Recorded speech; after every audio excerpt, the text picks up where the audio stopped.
Hello, everybody. Welcome to our training on design thinking in education. Thank you so much for being here. As always, we're going to start with a brief look at the relevant Touchstone standard. And in this case, I think it's professionalism. Professionalism relates to this training because an ineffective teacher does not collaborate with their students, doesn't collaborate with their peers, and as a result, they rarely apply new techniques. They don't have the kind of humility to understand that no one's perfect, and they aren't perfect. And as a result, they maybe don't try implementing new solutions and new techniques when they might benefit their curriculum or their instruction. Contrast that with effective and highly effective teachers, and we see that show up in these ranges. These teachers do collaborate with different people in the building. They do innovate on their practice, and they do try new techniques.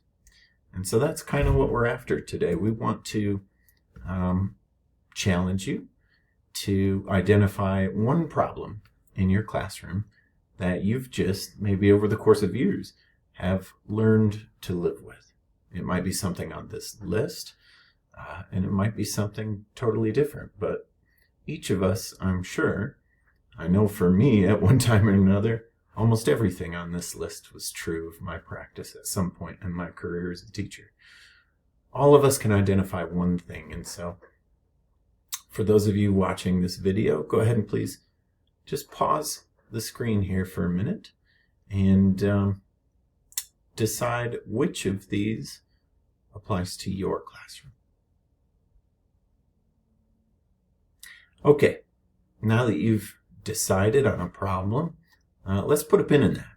We'll come back to it in just a few minutes. I want to begin by looking at a parable. This is the parable of the elephant.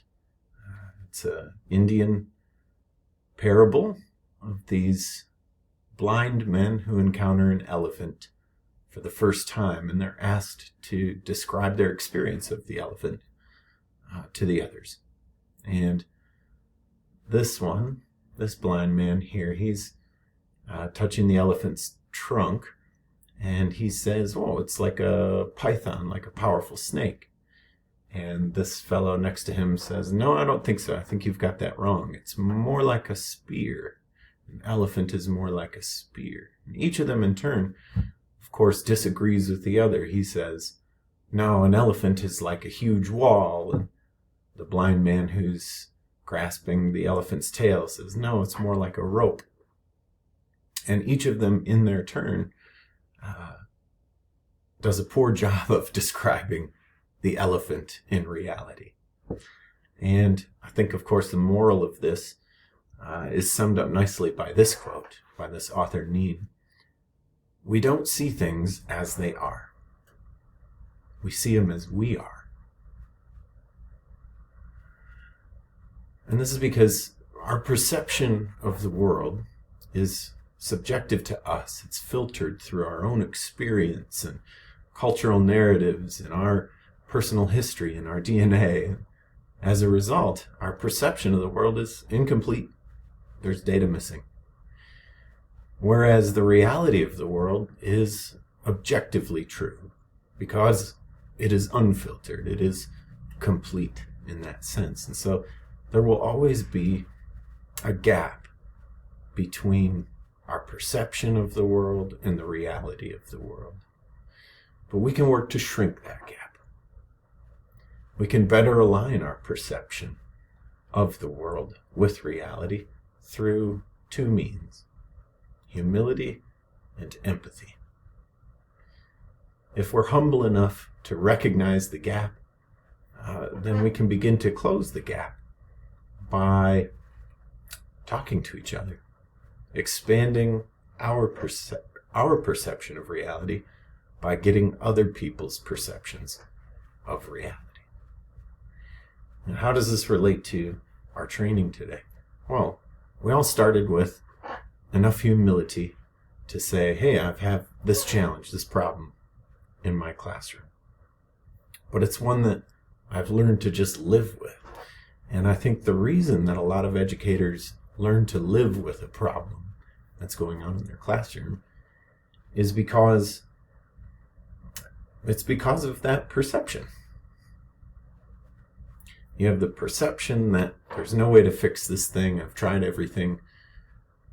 And that's precisely what I want to challenge with this training. I think there's a tool that we can use to better align our perceptions with reality and make headway on any problem. And it's called design thinking. Design thinking is a great tool in education, but it didn't start there. Design thinking began in engineering. And I'll tell a little thought experiment about an engineer in order to explain design thinking. Let's say there's a water fountain in a city park, and an engineer has been commissioned to improve its design. Engineers don't typically just immediately jump into brainstorming or prototyping. The first thing a good engineer will do is empathize. They'll go out there and look for the end user of that product. So let's say we have an engineer wanting to redesign this drinking fountain. She'd go to this park and she would watch as users interact with the fountain. And she might see children who are too short to reach up and drink from the fountain, or adults who have to bend way down. She'd likely see people walking their dogs come up to the drinking fountain. It's kind of hard to get your dog water from this fountain. You got to cup your hands or catch it in a bottle and then give it to the dog. It's just a pain. And she might interview these people and talk to them. And some of them might say they don't like pressing the button because they're germaphobes and they wish there was just a sensor. But she'd talk to as many people as possible and get all this data so that she could incorporate that user experience into the redesign.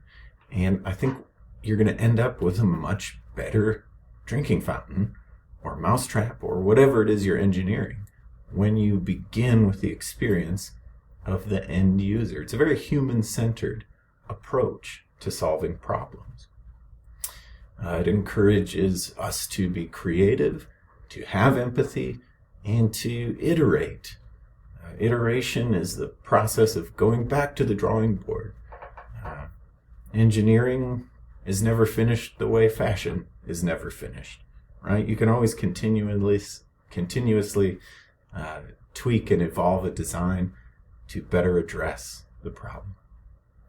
So, we use it widely in education now. It's becoming more and more mainstream to begin with the end user, in our case students, in mind when we want to solve problems that relate to things like student engagement or curriculum design, lesson planning, classroom management, instruction.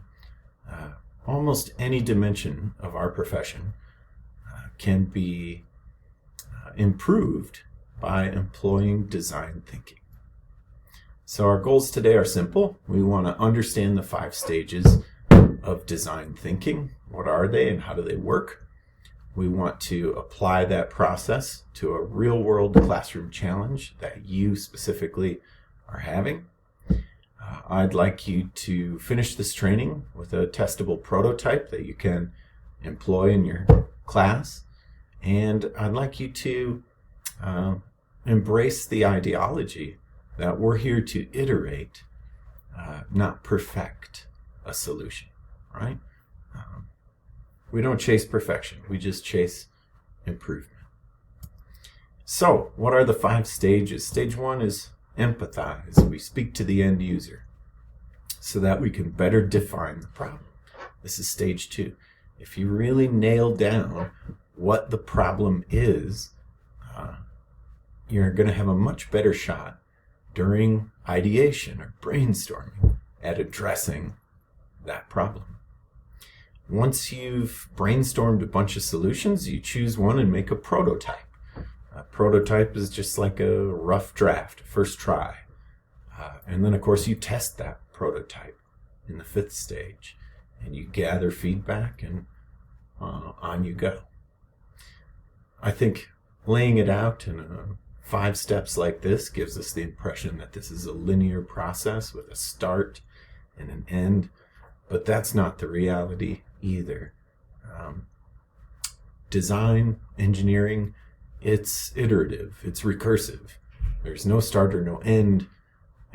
It's cyclical. And when I say recursive, I mean that there's not just a flow in one direction. At any of these points in the path, you could stop and go back to the previous step and then move forward again. And so it's very fluid in that sense. But let's go through the stages. Now, stage 1 is empathize. What does that mean? We want to understand our students' experience in our classroom, whether it's their experience of the quiz you just took, or the way they enter the classroom, or how they hand in their homework, whatever. We want to really understand the student's experience with that part of our classroom or instruction. In order to understand them and empathize with them, we need to observe them doing it. We need to interview them after they have done it.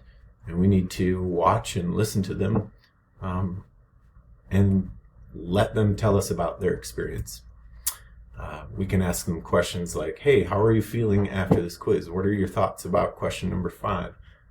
Do you feel like you need other things in order to be more successful?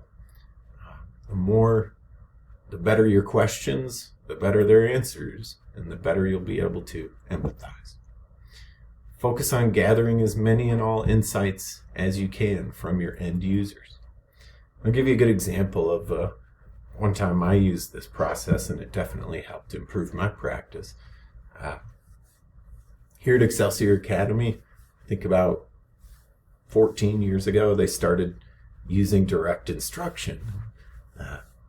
I didn't get much training on it. We just kind of adopted it, and I wasn't very good at it. My classes had low energy, lackluster choral responses during direct instruction. Maybe a third of the class, or even just a handful of students in a class of 30 would shout out the answer. And in my mind, my perception was that the students were apathetic towards it. They were 8th graders, kind of angsty 13-year-olds. They didn't want to do it. And I had made up my mind that this was a problem that I was just going to live with, and my direct instruction was never going to be fantastic because students were apathetic. But I only could live with it for so long because that was the expectation. We were going to use this technique, and so I, of course, wanted to improve, and eventually I flat out asked the students in an anonymous survey, what's going on? How come you guys aren't doing these choral responses?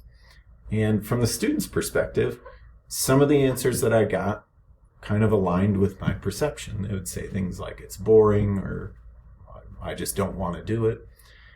But what really surprised me was that I got many more answers, many more students telling me things like, well, I just don't want to sound wrong, or I don't want to sound stupid in front of everyone if I get it wrong, or I'm not sure what we're supposed to say, or it feels awkward when only a few people are responding and I don't want to be one of those few people. They would say things like, I don't know when I'm supposed to respond, and so I'm missing your cue, or something like that. And this really surprised me, because I thought everyone was just going to say, well, the reason I'm not responding is because it's boring and stupid and I hate it. But a good half of the responses weren't about that at all. They were telling me that it wasn't about apathy, it was about insecurity. They felt unsafe in answering for a number of reasons, most of which had to do with the fact that I was not very good